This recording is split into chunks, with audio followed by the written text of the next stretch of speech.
On to consideration number 7.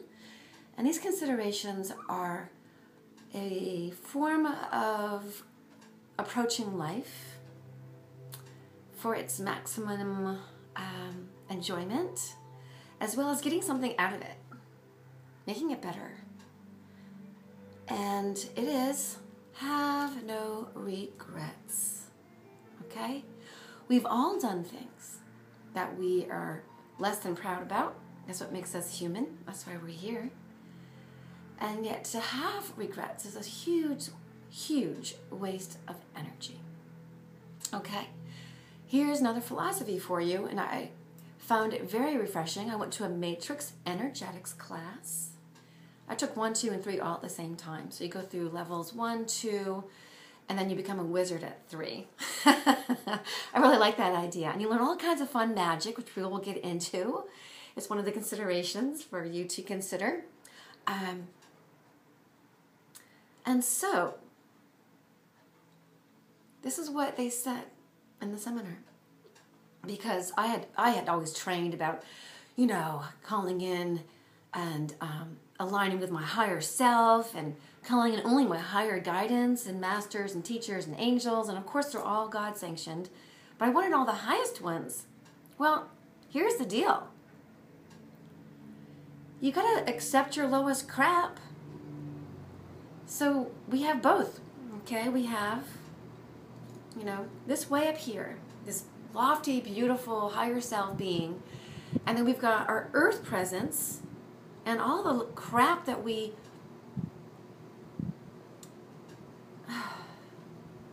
both experience or we spew, and we learn from all of this.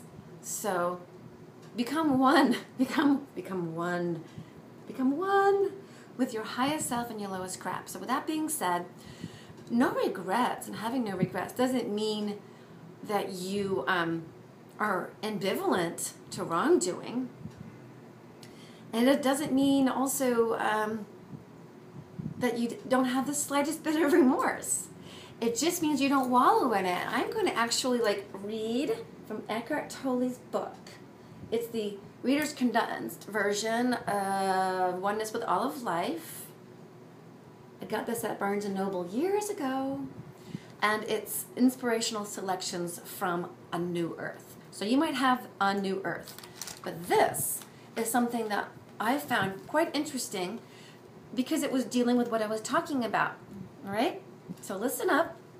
He writes, people, and then ... because there's more to it than that, but people look upon the present moment as either marred by something that has happened and shouldn't have, or as deficient because of something that has not happened but should have.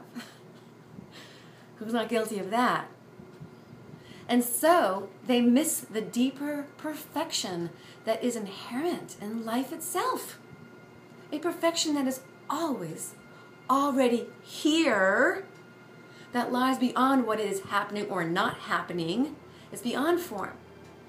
Accept the present moment and find the perfection that is deeper than any form and untouched by time.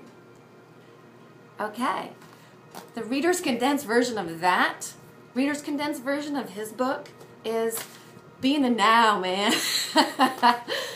Okay, so be in the now, but doesn't mean also, here's the thought, be in the now.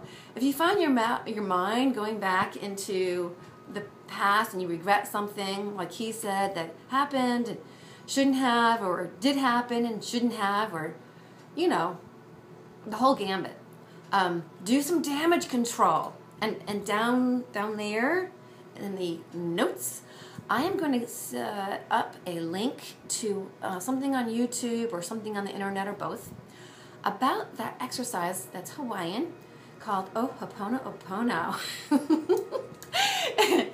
And it is wonderful because you don't even have to go to a person and say, I'm sorry I did that, or I apologize, or I regret it. You can do the work in the safety of your own living room, in the safety of your own meditation corner. And it's a wonderful exercise. It releases you, it releases them, it returns energy to yourself, all that wasted energy. Like when I so regretted my neighbor who was helping but didn't have the good sense to realize that there was a beautiful fairy garden with all these beautiful violas, and he wanted to help my guy, and he completely leveled and weed whacked all the violas down.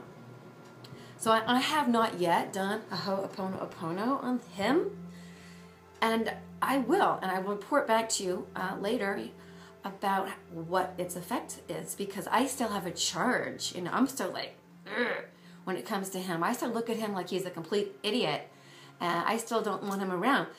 I got to do some work. If you have anything like that, you think about any person who's wronged you. I mean, it wasn't intentional, but he's stupid.